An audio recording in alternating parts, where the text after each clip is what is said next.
When it comes to battling zombies, one thing you should almost never do is try beating them in a fist fight. Unless, of course, you're also a professional kickboxer with more plot armor than Brad Pitt in World War Z. You know what I mean, Daddy? Because then you could just punch your way through the apocalypse one zombie at a time. This guy has to fight his way through an army of flesh-eating fish freaks with nothing but his 2 fists of fury to get him by. So we're here to break down the mistakes made, what you should do, and how to beat the fish zombies in Ziam. Alright, this guy is about to have the worst night of his life. It's somewhere in the near future, and society as we know it has completely collapsed. In Thailand, the government closed the country for 10 years as the rest of the world fell apart. Early one morning, this former martial arts fighter Singh is working as a guard on a supply truck, but he dreams of leaving the job behind and moving somewhere safe with his girlfriend, Rin. As the two of them reach the outskirts of the city, they're forced off of their usual path by an abandoned truck blocking the road. The driver senses danger right away, and sure enough, they hit a point where they're completely blocked in. But by the time that his partner looks over, Singh is already out of the truck. Within seconds, they're surrounded by a group of bandits, but suddenly Singh pops up from behind and starts beating them all senseless with nothing but his bare hands. I mean, the raiders don't stand a chance as he knocks them out one after another, and even their weapons aren't enough to make a difference. But while he's distracted, the leader starts going after the stash. That's when his partner finally decides to lend a hand, knocking out the last 3 before they even know what hit them. And when he gets back to the truck, Singh is already behind the wheel again, ready to keep driving like it's just another day on the job.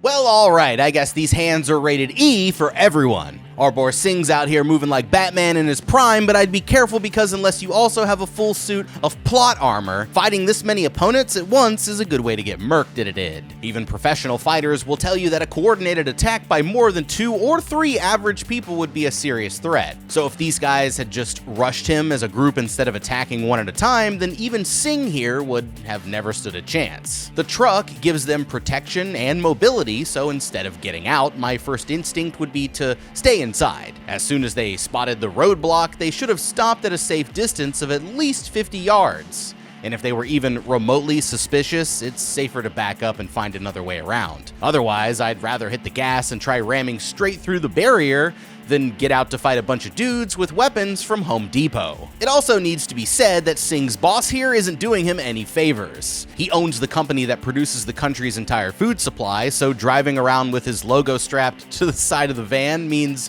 you're just asking for trouble. I'd explain to Singh's boss and convince him that we need to make the trucks look dirty and beat up instead. I'd also suggest that he starts sending decoy trucks along the routes filled with armed mercenaries. That way the bandits will never know if they're robbing a supply truck or walking straight into a trap. But with all that being said, Singh's best choice of all would be to quit his job and move up north like his girlfriend has been asking him to do. The city of Bangkok has a population of over 10 million, meaning survival here is gonna be pretty brutal. But in the countryside, they'll have more access to clean water and better land for growing crops. So I'd listen to Rin and get out of the city while they still have a chance. Arriving in the city, Singh delivers the shipment to his boss's factory. Even though they saved the cargo, the supervisor here is not happy that one of the crates was damaged, so he makes them keep it while taking the loss out of their pay. Back in their garage, his partner gives Singh a badass dirt bike as payment for a job well done, and when he cracks open the crate, he's excited to discover that it's full of fresh fish. Over at the company headquarters, the supervisor brings the fish to a boardroom full of potential investors, announcing that his boss, Mr. Vasu, believes that it's finally safe for human consumption. To prove it, the man takes the first bite for himself, but that was his biggest mistake. At first, it seems like he's perfectly fine, but as the others start to dig in, he suddenly falls to the ground right in front of them and starts coughing up blood as he begins to transform into a flesh-eating zombie. When Singh finally gets home, Rin is upset that she hasn't heard from him in days and starts encouraging him to leave his dangerous job behind. After cleaning up his wounds, she asks him to think about how she would feel if anything happened, and he tries to make a sincere apology, but she leaves for her shift without deciding if she's ready to forgive him. Outside, Rin climbs into the back of a truck and takes a seat next to her best friend Mina. The hospital is already busy by the time that they show up, and while Mina goes to work upstairs, her son Buddy decides to stick with Dr. Rin. He follows her for a while as she does her rounds, but eventually she needs to head into surgery, so he'll have have to stay behind with the other nurses. And as she's getting ready, the hospital director calls her away to check on another case, insisting that it's more important than anything else. It has to do with the businessman, Mr. Vasu, whose funding helps the hospital stay open. As they're walking over to his room, they notice the supervisor being wheeled in on a stretcher, and he's immediately taken to one of the operating rooms and knocked out with sleeping gas. Looking over his scans, they notice that his entire spine is surrounded by some kind of bizarre infection, and the doctors try their best to keep him stable, but the man starts coughing up blood until he eventually flatlines. Except he won't be staying that way for very long, because as soon as he's dead, his eyes begin to turn black, until suddenly he jolts back to life and starts going after the nurses in a bloodthirsty rage. So I guess having the fish was a bad choice. Now first off, it needs to be said that this never should have happened in the first place. With the man showing signs of an unknown infection, they should have immediately quarantined him so that they wouldn't run the risk of spreading it to other patients. It's obviously too late for that now, but if they react quickly, there's still a chance that they can stop the outbreak before it gets any worse. First thing they should do is hit the emergency alarm and announce that they have a violent patient on the floor, because why not? I mean, in real world hospitals, the staff are trained for these kind of events. And while security handles the patient, the other workers know to evacuate the area and lock down the nearby hallways to contain the threat. It's probably too late to save the two nurses, and since the patient is violent and infected with an unknown disease, the safest thing for everybody is to seal off the operating room until security arrives. Now, what they don't know yet is that all three of them are going to start attacking as soon as they open the doors, so it's still extremely likely that he'll escape and spread the infection to the entire hospital. And when that happens, the goal shifts from containing the threat to all-out survival. Like, if Rin wants to survive, she needs to forget about her responsibilities as a doctor and focus on getting out of the area as soon as possible. During the early outbreak, the key is to stay low and quiet, letting the other meat shields draw all the attention while Rin finds a way to escape. I mean, if it were me, I'd go straight to the nearest stairwell, then make a break for the lobby and get beyond the outer perimeter as fast as I could. As word of the infection gets out, the military is inevitably going to quarantine the entire building, so the best thing that you can do is get far away while you still have the chance. If she's lucky, Rin can get outside the fence line before they even know what happened, but that won't mean she's safe. Don't forget, Singh's friend also ate the zombie fish, meaning that it's already spreading across the city itself, so if she makes it back to their apartment, then it's officially time for these two to move to the country and, never look back. Meanwhile, the doctors speak with Mr. Vasu, who's there visiting his terminally ill wife. He's convinced that the fresh fish will help with her condition, believing that it's perfectly safe to eat, but Dr. Rin insists that they haven't run enough tests. Her boss is ready to give Dr. Vasu whatever he wants, but Rin still isn't sure if the idea is safe. And just then, they notice a bunch of nurses running from something down the hall. Just then, the zombie leaps on top of a nurse and tears out the woman's throat, and Rin stands there horrified as it looks up and roars at the crowd. You could probably imagine that this is where everybody decided to their pants. Meanwhile, back at home, Singh hears an announcement that there's an emergency at the hospital, and without thinking twice, he immediately jumps on his motorcycle and races over there. But nothing could ever prepare him for what he's about to find. When he gets there, the guards are already evacuating everyone at the hotel, and they're refusing to let anyone else get inside. That's when two bodies fall from a window and land right in front of the crowd. The guards move in to secure the area, but that's when the bodies come back to life, and they're immediately overwhelmed as the zombies take them by surprise. The has hit the fan, people, and taking advantage of the chaos, Singh uses the opportunity to slip inside the fence, but that's when everything changes. Now, instead of evacuating civilians, the guards are ordering them to stay inside, and they start opening fire on anyone who refuses to listen. Singh gets to the lobby and immediately runs to the upper floors where his girlfriend works. Chaos has already broken out all over the hospital, and every patient who just can't escape turns into another zombie. Hiding in an office, Rin promises the director that she won't leave him behind, and searching for a way to escape, she nervously cracks open a door and sees her friend Mina hiding in another part of the hallway. Before she can get very far, she hears a strange noise coming from somewhere inside the room. Turning around, she notices that the director is gone and looks over to see him feasting on a nurse's body. Noticing her, the zombie leaps right through the window and starts trying to eat her alive, but it's blocked by shelves, giving Rin a chance to escape. As she runs into the hallway, she hears her boyfriend's voice coming from somewhere nearby, and that's when she realizes that he's speaking through the intercom system. Rushing over to the speaker, she's just about to respond when the power goes out, leaving her with no way to call him back. Alright, Rin here obviously didn't train for this in med school, and now that her boyfriend found his way into the hospital, the situation just became a lot more complicated. Since the power went out before she had a chance to respond, he'll probably keep searching the building until he finds her. But for Rin, escaping is the #1 priority. As long as she gets out of there in one piece, the two of them can always reunite later, but that doesn't mean that she has to leave him with no idea where she went. He'll most likely use the hospital directory to find his way up to her floor, so before she leaves, I'd leave a note at the main desk telling him exactly where she's gone. I'd also grab a marker and a roll of white medical tape, that way she can leave more notes along her route in case anything changes. Now, she may not fully understand what she's dealing with yet, but she's seen enough to know that this infection spreads by bite, and that once you're infected, you'll turn into a zombie just a few seconds after death. So from now on, she needs to treat every survivor like a potential threat and thoroughly check them for bite marks before deciding to team up. I mean, there's no way to tell right now, but it might be possible to stop the infection if the bite is treated quickly. And since she's a doctor, Rin already has the skills needed for the job. So I'd carry around some basic medical supplies in a small bag just in case. She's gonna want a scalpel or trauma shears to cut away the infected tissue, saline fluid and strong antiseptics to flush the wound, antibiotics, badges, and even a tourniquet to cut off the blood flow if she's bitten on the arm or the leg. If there's even a small chance that early intervention can stop her from zombifying, then it couldn't hurt to be prepared. But we also know that the zombies aren't the only threat. Now that the military is killing anyone who sets foot outside, she needs to find a way out of the building without being seen. Since the place looks about 11 stories high, going for the roof is not really the best option, but when you can't go up, you can always go down. Almost all hospitals have extensive basements where she might try to find like a laundry chute, a waste pipe, a vent shaft, or a maintenance door that leads out of the building.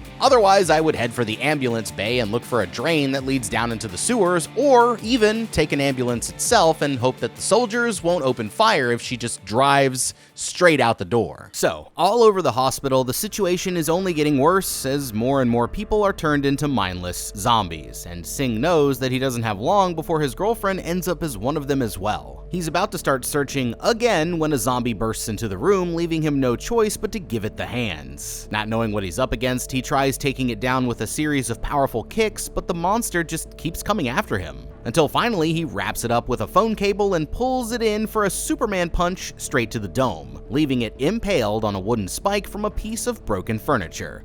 Nice. With his first opponent defeated, he goes out to the hallway and starts whooping even more zombie ass, using his CQC skills to take them down one after another. On the next floor up, Buddy here escapes from a zombie and falls into one of the rooms. Outside, he can hear the sounds of a fistfight as Singh starts making his way down the hall, but that's when he hears a noise coming from behind a curtain. Pulling it open, he's horrified when a zombie in a medical harness lunges out from the shadows, and the excitement causes another zombie to break free and start chasing him across the room. Running for his life, he uses the hospital beds for cover, but the monster drops down and starts crawling across the floor until suddenly Singh grabs the zombie and pulls it away, saving him just in time. Watching from behind the beds, he tells Singh that he needs to aim for the head, and now that he knows how to fight them, he starts taking the zombies down with powerful hits straight to the skull. Just when it looks like it's over, a zombie goes straight for Buddy's leg, but it turns out that the man had dentures in, so it looks like he's safe for now. Seeing him as a liability, Singh's about to leave the kid behind, but after learning that he knows where to find Rin, he reluctantly decides to let him tag along. Okay, it looks like Singh just made a new friend. An annoying one at that, but at least Buddy knows his way around the hospital, so he'll be useful for providing directions. But sooner or later, they're gonna have to fight some more zombies, so now's the time to get prepared. We all know that Singh prefers to use his Fists of Fury over any other option, but with all that being said, I'd still take a minute to upgrade his loadout before moving on. You know what I mean? When he punches a zombie, he's effectively trying to accelerate the brain so violently that it smashes against the inner walls of the skull. That works great against regular humans, but it's not as reliable against the undead, so what he needs is a way to penetrate their skulls and cause direct trauma to the Brizane. First, I'd search around for any long screwdrivers, medical scissors, surgical drill bits that look long enough to pierce through the solid bone. Then I'd use forearm splints and medical tape to attach one to each of his arms, giving him 2 Predator-style wrist blades that he could use to puncture some zombie skulls with every punch. And since his legs are even stronger than his arms, I'd also strap some blades to his shoes to make his kicks more effective. And it's not a bad idea to look into some defensive upgrades either, since you're only in trouble if a bite breaks the skin. Now, Buddy does know his way around the hospital, but he's a major liability during fights, so anytime they come to a new area, they should find him somewhere to hide while Singh checks it out first. Once they're ready, they should head up to Rin's floor and check the main desk, where they might find clues like a schedule or some notes, or even some keys to help them access locked areas. Otherwise, they know that zombies are attracted to noise and movement, so if he notices them all heading in one direction, he can quietly follow the group from a safe distance. And they might lead him straight to his girlfriend. As word of the situation reaches the government, the military leadership calls an emergency meeting to decide what the hell they should do. I mean, the place is an absolute death trap, and they're afraid that the infection will eventually spread to the rest of the city. So, to prevent that from happening, they've decided that their only choice is to blow up the entire hospital, as well as anyone who's still left inside. After losing the zombies, Rin keeps sneaking through the walls in search of another exit, trying to stay as quiet as possible so she won't be noticed. Eventually, she finds a security office where she can access the cameras and radio, but the only way to get inside is by taking the keys from a zombified guard. Nervous, she reaches down and tries to remove them as quietly as possible, but the guard lunges straight for her neck, forcing her to shove him away. Luckily, she's able to get inside just in time, using a filing cabinet to block the door so the zombie can't get in. She goes for the radio, but it's dead. And on the cameras, it looks like every hallway is completely flooded with dozens of infected, meaning that it's not going to be long before there's nowhere left for her to run. Meanwhile, Singh and the kid reach an office where they learn that Rin usually works on the 5th floor. They're just about to leave when a zombie in a wheelchair falls over, and Buddy here laughs out loud at the sight, but the sound gives away their exact location, drawing another horde of zombies straight to their position. God damn it, son! Singh holds them off with his martial arts skills, buying them enough time to take shelter inside one of the rooms, and the zombies are about to break in, so with no time to waste, Singh opens the window and starts climbing up to the 5th floor himself. Horrified by this brutal sight, Buddy pauses for a moment before following him up. But as he's climbing past the next window, a zombie in a bunny mask breaks through and starts reaching for his legs. At the last second, a piece of metal breaks off and pierces the creature through the skull, and Singh reaches down to catch him as he loses his grip, pulling the terrified kid to safety just in time. Out of ideas, Rin here is about to give up when she notices something on the cameras. The only person on the floor who's still alive is Mr. Vasu, and with nowhere else to go, she decides to head for his room to ask for some help. Okay, now this is actually one of the best ideas that she's had so far. Now, Rin has no idea that the government just decided to blow up the entire building, but they're going to send in a group of soldiers to get Mr. Vasu and his wife first. Normally, they'd have no reason to bring anyone else along, but Rin is also his wife's doctor, and right now, she's the only one in the hospital who can keep her in a stable condition. In the apocalypse, doctors are hard to come by, so this gives her leverage that she can use to make herself more valuable, and guarantees her a place on the chopper if she can convince Mr. Vasu that she's worth saving. The hardest part is going to be making it there in one piece, and based on how she's been doing so far, that's not going to happen unless she changes her approach. Like, before grabbing the keys to the security room, she could clearly see that the body was still twitching, so reaching down to take them without dealing with the threat first was like the dumbest thing that she could possibly do. If she finds herself in that situation again, she needs to grab a weapon and destroy the brain first before trying to take anything from the body. Now, before leaving the security office, she needs to prepare herself as much as possible for the trip. Like, first, I'd check the room to see if there's a map of the floor or draw one out by hand based on what she can see on the cameras. Then I'd use the cameras to identify which hallways are the most crowded with zombies and where she might be able to slip through. After that, I would search the room for any useful supplies like an emergency flashlight and something that she can use as a weapon, even if it's just a broken chair leg or another blunt object. The key is to move quietly from room to room whenever possible. That way she can close the doors behind her to slow the zombies down. Since they're attracted to sound, she can throw an object to the other end of the hall if she ever needs to sneak by. They may be fast, but they're also stupid, meaning they're easily blocked by objects in their path. So if she's being chased, it's a good idea to pull something across the hall to trip them up. And if an area looks too dangerous, she can even try climbing into the drop's ceiling to sneak past above their heads. Like if she's careful, she should be able to reach Mr. Vasu's room without being bitten, and then from there, she can talk her way onto the chopper once the rescue team shows up. Reaching the 5th floor, Singh leads the kid through the halls in search of the others, but he keeps witnessing even more traumatic sights around every corner. The entire floor looks like it was an absolute massacre, but reaching one of the rooms, they finally find the boy's mother hiding inside. Grateful to see each other still alive, but it won't be that way for very long. The woman says that he'll find his girlfriend on the 10th floor, and looking closer, Singh realizes that she's already been bitten. Heartbroken, she tells her son that he needs to keep going, and Singh makes a promise to keep him safe. And pulling the boy away, their only choice is to leave the woman behind. And getting away, the kid runs back to help his mom, but she appears in the window fully transformed into a mindless zombie. With no control over her actions, she starts bashing him against the window as she tries to reach her son, but she's distracted by another noise in the room, and Singh puts the kid on his back as he starts kicking his way through the zombies that are flooding the hall. It's probably the most traumatizing thing that the boy's ever seen so far, but there's nothing that they can do besides run for their lives. And they're finally able to reach a staircase that leads to the upper floors. Elsewhere, somewhere above them, Rin finds Mr. Vasu's room and starts begging the man to let her inside. He opens the door just as she's about to be eaten alive, and after making sure that she's not infected, he tells Rin to get her emotions in check, promising that he's going to keep her safe. He says that a rescue team is already on the way and it shouldn't be much longer before they show up, but there is still no guarantee that he's actually on her side. So after stopping for a quick break, Singh tells the kid that it's time to get to steppin'. He's heartbroken after what happened to his mom, but the boxer reminds him that he promised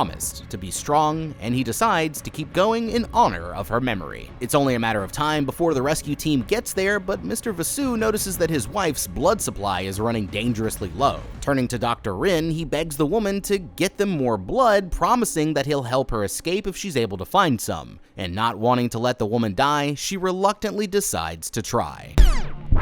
Okay, these two just made an incredibly dumb mistake, and as the woman's doctor, Rin should have known that they had another option. Mrs. Vasu here has a chronic condition where she needs regular blood transfusions in order to stay alive. And if we look closely, we can see that her blood bag is labeled AB positive. Now, humans have 4 blood types, A, B, AB, and O. And each of these can be either Rh positive or Rh negative, depending on if your red blood cells contain the D antigen protein. Type AB blood is known as the universal recipient, meaning they can receive blood from any donor regardless of blood type or Rh factor. So instead of agreeing to go out for more blood, Rin should have known that they already had 2 perfectly good blood bags standing right there, herself and Mr. Vasu. Now, given Mrs. Vasu's condition, it's very likely that they already have everything they need for a transfusion right here in the room. First, they should wait until Mrs. Vasu's current blood bag is almost empty, then start prepping Mr. Vasu for the transfusion by applying a tourniquet to his upper arm and placing an IV into his vein, while Rin carefully monitors them both for any complications. They only have 30 minutes left before the explosives go off, but the rescue team should be there in less than 15. So by using this strategy, they'd have more than enough blood to keep her alive until help arrives, and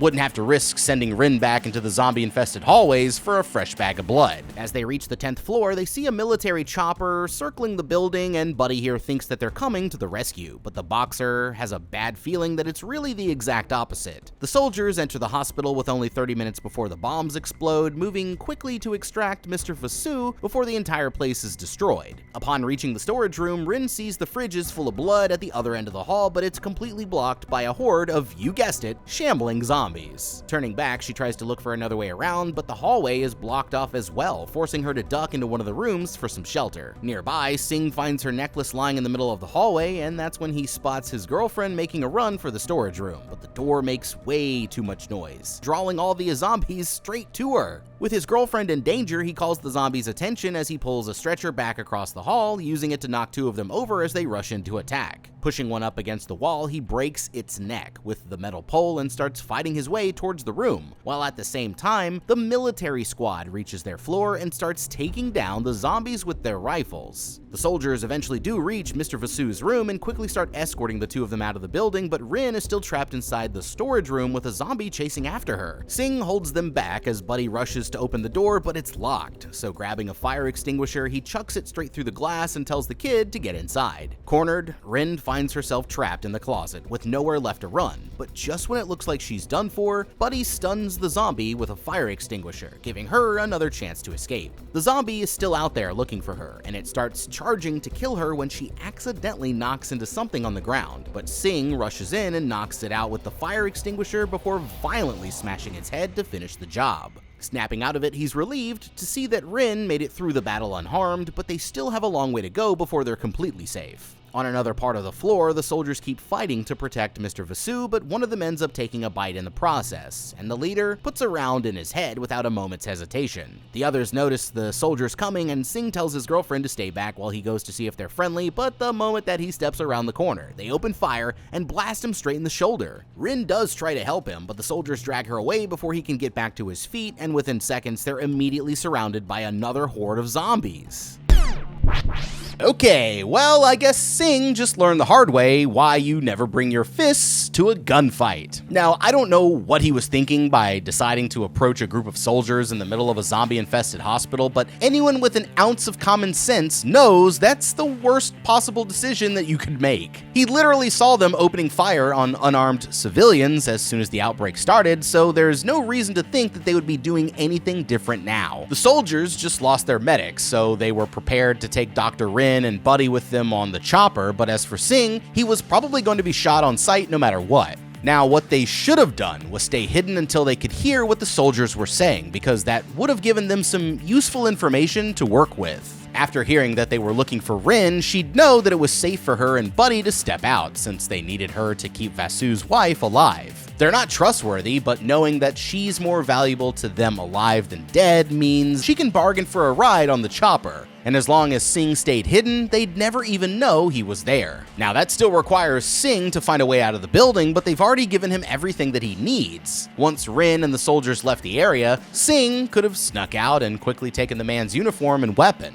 Then all he'd have to do was book it down to the lobby, use the uniform as a disguise to slip past the guards, hop on his dirt bike, and speed the hell out of there before the entire building went down. But now, it looks like he'll have to rely on nothing but his good old plot armor to pull him through. Growing desperate to protect his girlfriend, Singh somehow finds the strength to stand back up and start using nothing but his fists and his feet to start fighting the soldiers and the zombies at the same damn time. I mean, this guy is playing with power, Nintendo power, and he grabs one of the guys as a meat shield and blocks a burst of incoming fire as he fights his way to the group's leader, telling Rin and the kid to run for safety. Disarming him with a crutch, he gets behind the leader and starts choking him with the sling of his rifle, but the man draws a knife and gets free. This time, Singh barely manages to hold him off, but the man wraps him in a headlock and starts choking him to sleep. Just at the last second, he's saved when a zombie causes a distraction, but even a clean Superman punch doesn't even seem to do much damage. Finally, he slips the man's attack and brings his elbow straight down onto the back of his skull, and when the man gets back to his feet, Singh throws a deadly spring kick to finish the fight, but now he's so exhausted that he can't even move.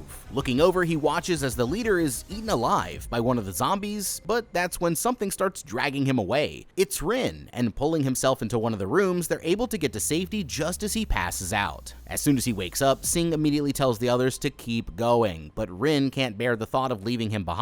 Splitting up, he takes the ring off the necklace and puts it on her finger, promising that he's finally ready to move out of the city once they've escaped this hellhole. But both of them know that getting out is not going to be easy. Looking outside, Buddy sees the zombified leader feasting on zombies in the hallway, and they'll have to get past him if they're going to reach the roof. Moments later, Singh kicks the door open, unintentionally luring the zombie inside. As it searches the room, he starts hitting it with jars full of flammable liquid, luring it deeper and deeper in until he finally reaches a door. Lighting up the flare, he throws it straight at the zombie's chest, causing it to burst into flames and killing it once and for all. The only problem is, the fire sets off the building's sprinkler system, and somehow things actually get worse from here, because as the water hits the bodies, it forces them to have like a second mutation, transforming them into terrifying fish-faced monstrosities with gaping mouths full of razor-sharp teeth. And boy, if you thought that I was expecting that to happen, you're wrong. They make their way towards the stairwell and look down the hall to see Mr. Vasu standing over his wife's bed. Still doing her job, Rin immediately rushes over to see what the hell is going on, only to realize that the man's wife is beginning to zombify. Worried, she tries to call him away, but the man refuses to leave his wife behind until suddenly she lunges up from bed and sinks her teeth into his neck. And they're immediately dogpiled by a horde of fish zombies that rip out his beating heart as he's brutally eaten alive.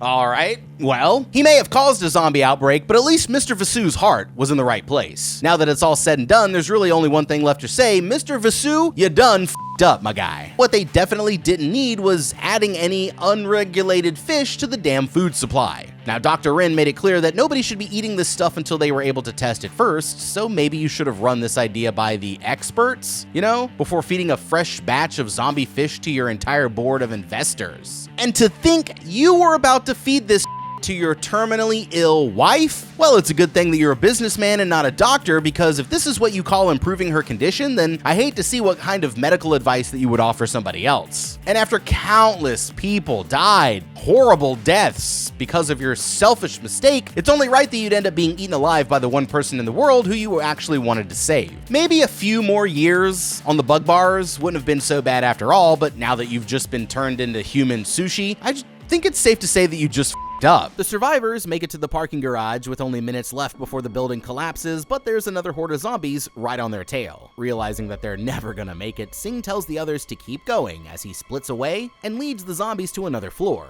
Using a metal pipe, he fights his way to a car and takes cover inside, but it's only a matter of time before the zombies surround him. Reaching the rooftop, Rin tells the guard that they're not infected, and after carefully checking them over, he agrees to let them aboard the chopper.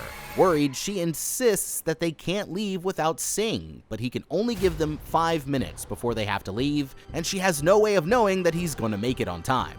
Meanwhile, Singh keeps fighting the zombies even from inside the car, but they eventually force him all the way back to the vehicle's trunk. I mean, it looks like he's finally met his end until suddenly he pulls a grenade off of one of the zombies' vests and manages to survive the explosion by rolling under the whip, taking out all of the zombies with one blast. It still doesn't change the fact that there's hundreds more zombies heading his way, and with no way to fight them all, he runs for the stairs and gets to the roof just as the chopper is about to leave. Seeing him, the others shout for him to keep running, but he knows that the zombies will break through as soon as he lets go of the door, and that's when he realizes what he has to do.